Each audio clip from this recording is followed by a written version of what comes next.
Bonjour, bienvenue sur la 31e vidéo des cours d'introduction à Python. Dans cette vidéo, on va encore parler des fonctions et tout particulièrement du mot-clé return. Donc, en Python, le mot-clé return permet à une fonction de retourner quelque chose. Return, retourner. Pas très compliqué pour l'instant, mais vous allez voir que ça peut l'être un petit peu. Bien souvent, les débutants confondent return avec print, alors que l'objectif de return, ce n'est pas d'afficher quelque chose. L'objectif de return, ce n'est pas d'afficher quelque chose, mais de retourner une valeur ou un objet. Regardons quelques exemples. Une fonction return simple avec son appel. Donc dans ce cas-là, on crée une fonction simple qui va retourner Hello Miss Hess. Donc quand on appelle la fonction simple, ça nous retourne la chaîne de caractères Miss S.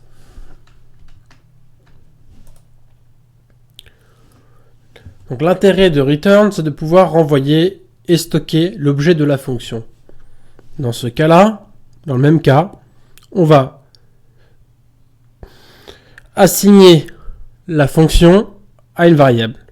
Et quand on fait print func, c'est comme si on faisait... Quand on fait print func, on va avoir hello miss s, mais func égale fonction simple, c'est la même chose, ou en tout cas le résultat est la même chose que une chaîne de caractères hello miss s.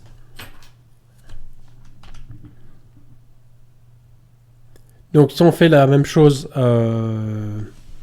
si on utilise la même fonction sans return, c'est-à-dire qu'on utilise la fonction simple avec print au lieu de return, on voit qu'il y a quelque chose qui est différent. À côté de hello misses, on n'a plus les guillemets. Rappelez-vous, maintenant, avant, maintenant, avant, maintenant. Donc il n'y a plus les guillemets, ce qui explique une chose, c'est que print affiche une chaîne de caractères, alors que return retourne une valeur. Donc dans ce cas-là, les deux fonctions paraissent faire la même chose, mais ne le font pas.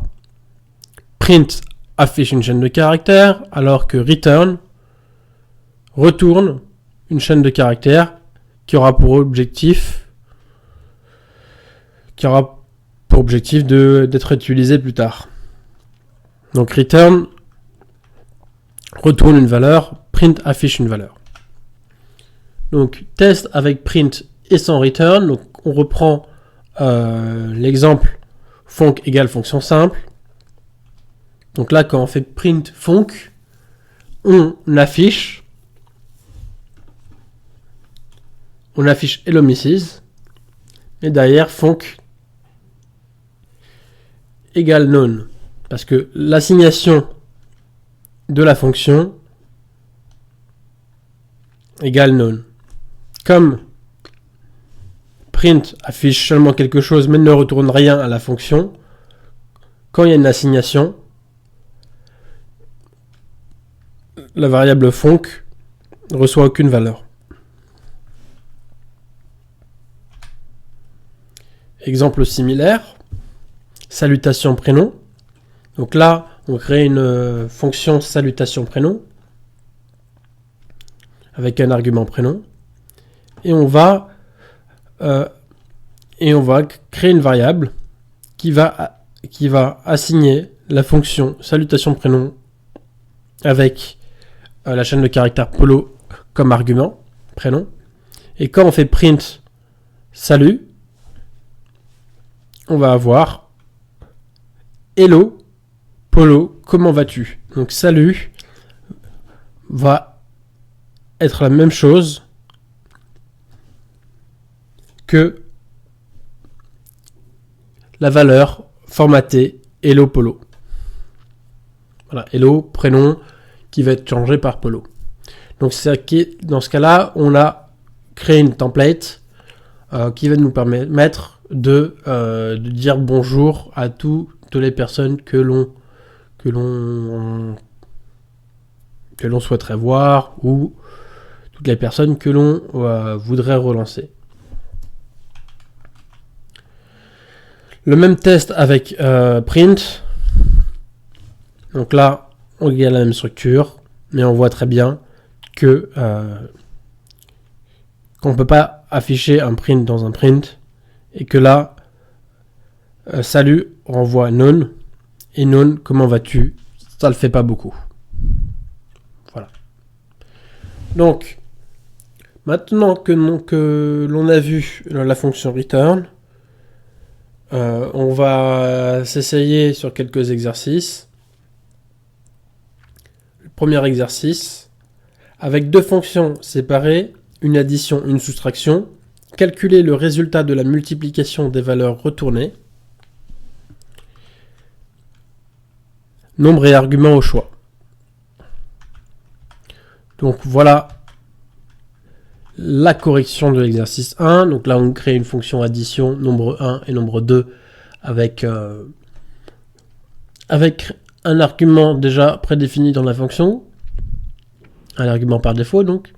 Donc on fait calcul l'addition égale nombre 1 plus nombre 2, return calcul d'addition, c'est-à-dire que le résultat de nombre 1 plus nombre 2 va être retourné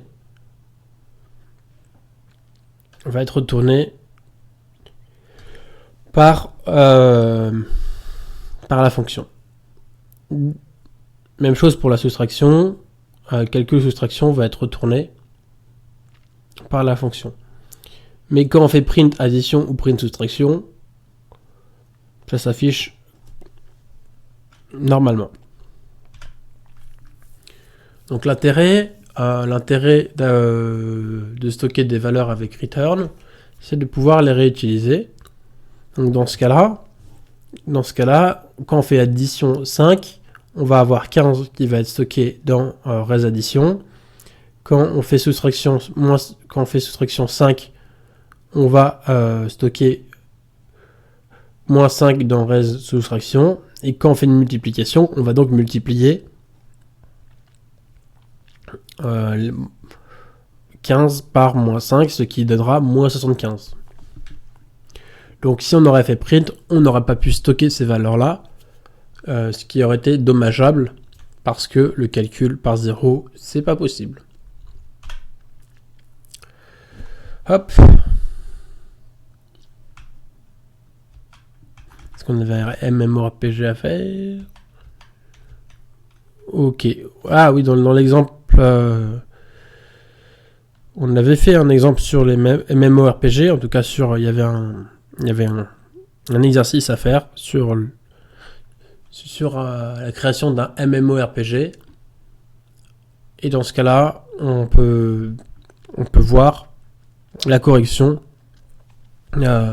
au travers des fonctions. Donc dans ce cas-là, on crée 3 listes autres humains orc.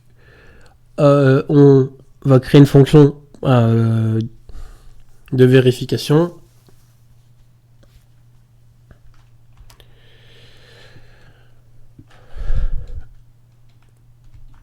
Donc la fonction de vérification sera utilisée dans le while. Je vous invite plutôt à regarder le collab de la correction. Ça sera un peu plus clair que de le faire directement en vidéo. Voilà, je vous invite à le tester, à le découvrir, à le revérifier. Et pour la correction, en tout cas le collab de la fonction return, voilà le lien.